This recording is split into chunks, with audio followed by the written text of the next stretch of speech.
सांगलीची लढाई सुद्धा केंद्रामध्ये काँग्रेसचा प्रधानमंत्री बसावा यासाठी. आता काँग्रेसला त्यांचा प्रधानमंत्री नको असेल तर त्यांनी सांगावं तसं. हे असं ही जागा आमची ती जागा तुमची असं करून राष्ट्रीय पक्षाचं हे काम नाही. राष्ट्रीय पक्षानं राष्ट्रीय पक्षासारखं काम केलं पाहिजे.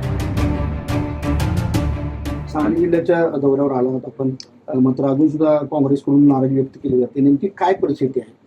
मला वाटत नाही कोणी नाराजी व्यक्त केली. संपूर्ण देशामध्ये एक चांगलं वातावरण निर्माण झालेलं आहे. सांगलीची जागा हा काही वादाचा विषय होऊ शकत नाही काँग्रेससाठी. ही जागा आम्ही महाविकास आघाडीची मानतो. महाराष्ट्रातल्या 48 जागा हा एका पक्षाच्या नसून त्या महाविकास आघाडीच्या आहेत. आणि महाविकास आघाडी म्हणून जर आपण एकत्रित लढलो तर या राज्यामध्ये उत्तम निकाल लागेल आणि त्याचा फायदा केंद्रामध्ये काँग्रेसला सरकार बनवण्यासाठी होईल. सांगलीची लढाई सुद्धा केंद्रामध्ये काँग्रेसचा प्रधानमंत्री बसावा यासाठी.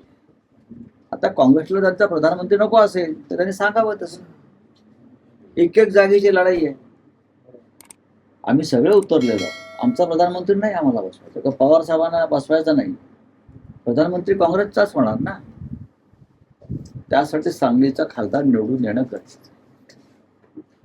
महाविकास आघाडी हे असं ही जागा आमची ती जागा तुमची असं करून राष्ट्रीय पक्षाचं हे काम नाही. राष्ट्रीय पक्षानं राष्ट्रीय पक्षासारखं काम केलं पाहिजे.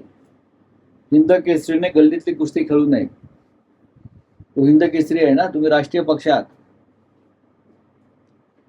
त्या उंचीवर तुम्ही बोललं पाहिजे. सांगलीतलं बघू ना आम्ही. दिल्लीत जाऊन 10 वेळा काय तुम्ही निर्णय घेणार.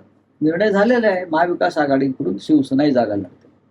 जसं काल भिवंडीचा विषय पेंडिंग आहे. आम्हाला वाटते भिवंडीचा विषय पेंडिंग नाही. भिवंडीची जागा राष्ट्रवादी काँग्रेस पक्षानं जाहीर केली आहे आणि ती भिवंडीमध्ये आम्ही लढू. म्हणजे राष्ट्रवादीला आम्ही पूर्ण मदत करू.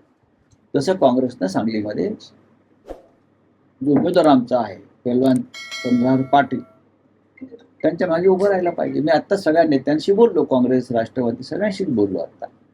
आणि सगळ्यांची मानसिकता हळूहळू तयार होईल.